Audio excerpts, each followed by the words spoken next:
And so I don't know if you can see this one, but in the radial pop-ups here, I've adjusted we can see my. Taylor. Okay, thanks. I've adjusted mine so that the wireframe in here is the static wireframe instead of the shaded with edges or something like that, or wireframe with edges, hidden with edges, for this purpose, right? The just shows up a lot better, burns through these objects in particular a lot better if you're in that static wireframe mode. So we'll work on that display a little bit, get that to burn through a little better down the road here. But that's a little tip for the internal crowd here as we're talking about this one. Hey Taylor. Let's see. Yes.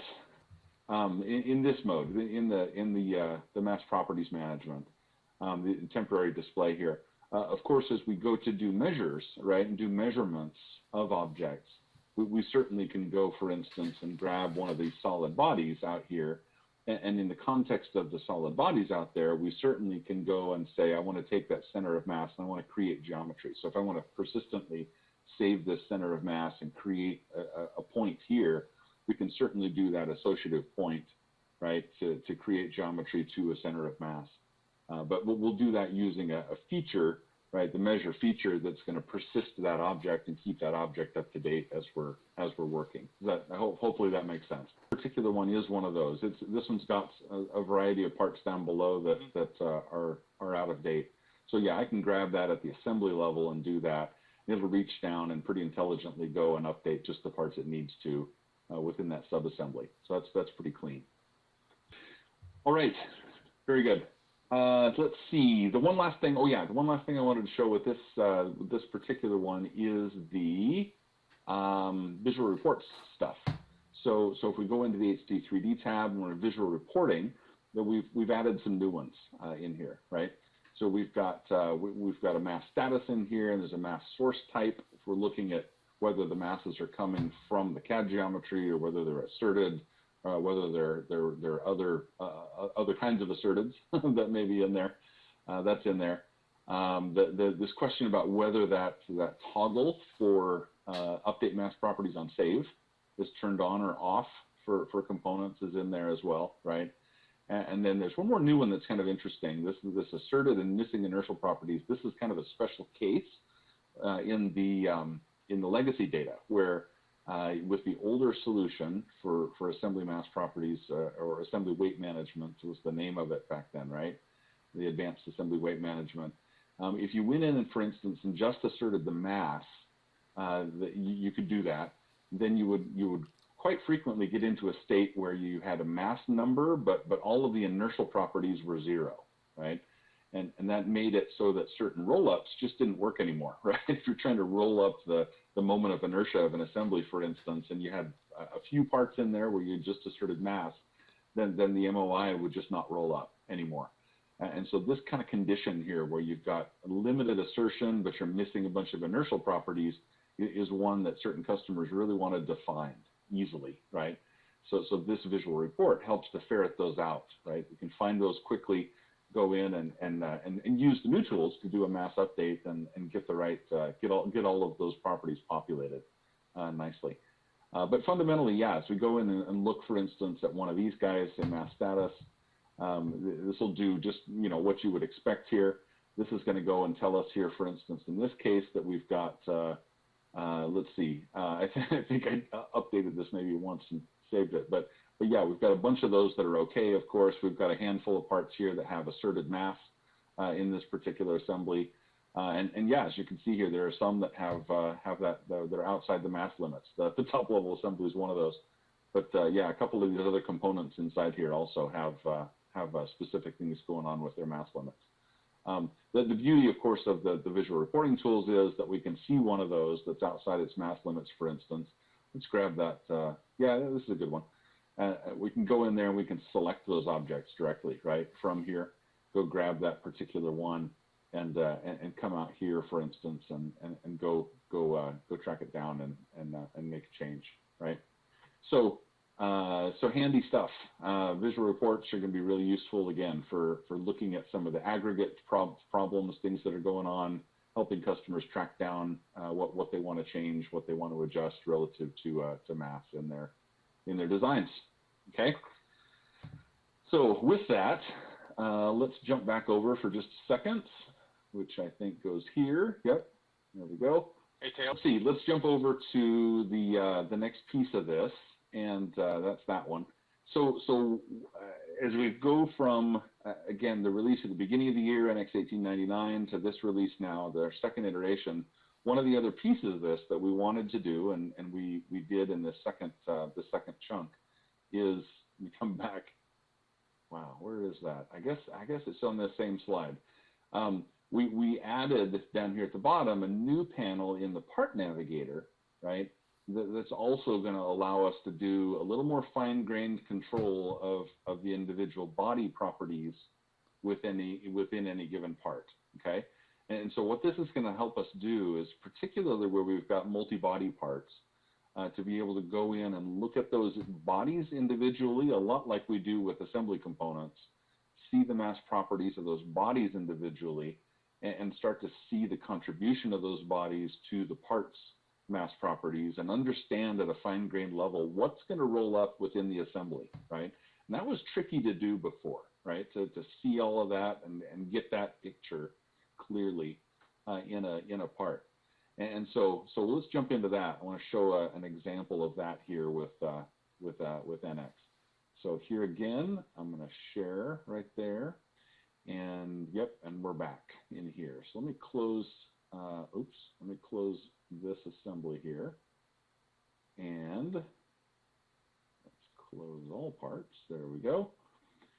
And I'm going to grab a part that actually is out of that same assembly, this guy. But this particular one here has a lot going on. So if we're looking at this particular part, there's several bodies in here. If we're looking at this in kind of history mode, we can see that it's got several unparameterized bodies, some other imported bodies down here below as well. And you'll notice in the part navigator down here, we've got a similar mass properties panel, right? And this is also controlled with that exact same toggle that we mentioned before in the analysis menu there. This show mass properties panels, if we're not in kind of this mass properties mode, we turn that off, and again, we'll occupy zero incremental real estate here in the part navigator. But when we turn that on, right, we can start to see a bunch of good stuff here as we look at this. So if we look at that main body here, right, that's going to be one of these unparameterized features, and we've not calculated mass properties on that body yet, right? We can see that very, very quickly.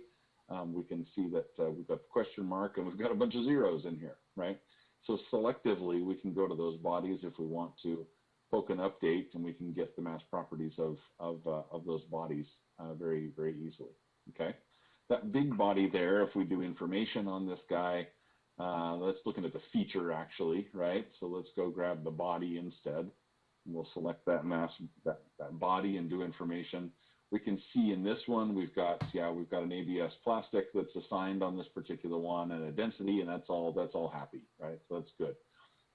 We've got a lot of bodies here, right? And a mode that's really useful for looking at all of these bodies is to put the assembly navigator into that non-timestamp order, that body organization, right? And so you can do that from the MB3 here in the part navigator, if you know where that is. We've also added a button down here at the bottom to toggle that timestamp order, right? And this will just switch the part navigator in and out of that body mode, right? So when we're in this body mode here, as I mentioned, we're going to it's going to look a little like the assembly navigator, right? In terms of seeing mass status and seeing masses and for each of these bodies out here.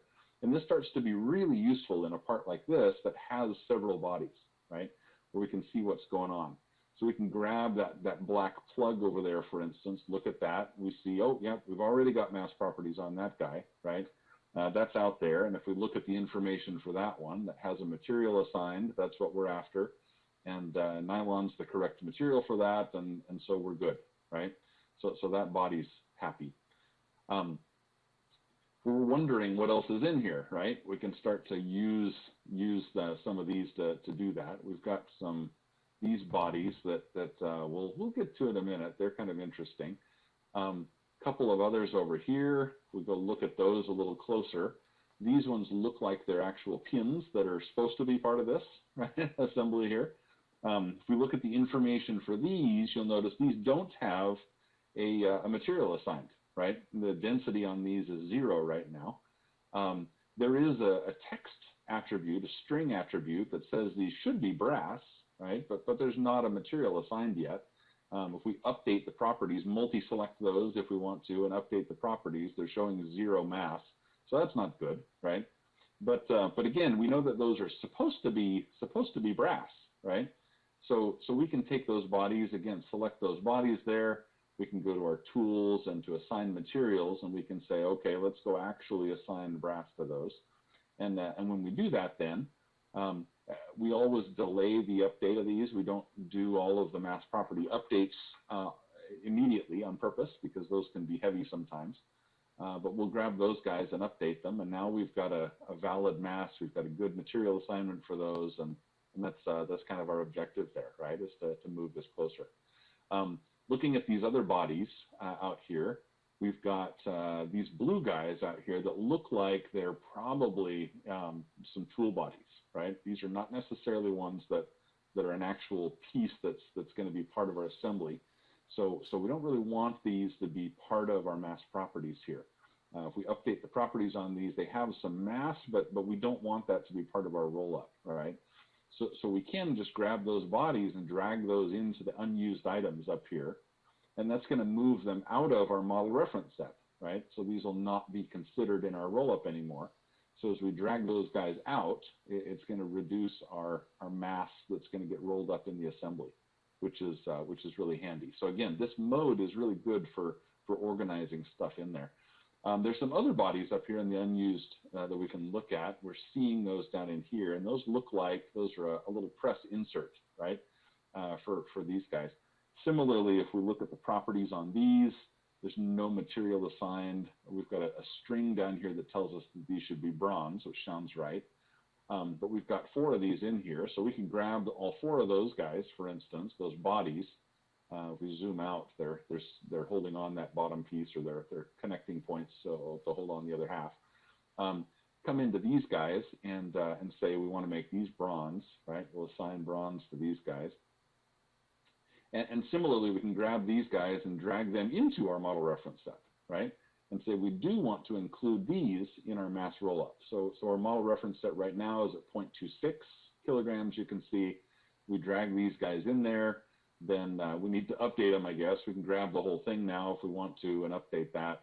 So there's our 0.2712 is our right final number here, right? So our tool bodies we've dragged out of the model reference set because we don't want those to be as part of our mass roll-up. And the bodies that are in here now are our big body. We've got our 4 inserts there, and we've got our 2 pins and that nylon plug over there, right? So we've got the set of bodies that we know are the right ones, right, to roll up. So that 0.2712 is the correct number. That's the one that we want to see over here in the assembly roll-up, right? So that's what we've done there, right? Is added that new mode in the part navigator as well, where you can go in, see the details of what's going on with the bodies inside a part, move those around if we need to, get them in or out of the active reference set. That's the reference set that's going to be used for the assembly roll-up. We'll identify that so you can see it, and then be able to interact with the tools there on that side. Okay. Here again, if you want to, you can set limits, right? You can start to put some validation into these. That'll be a persistent thing as well that you can use to drive toward targets and so forth. Okay.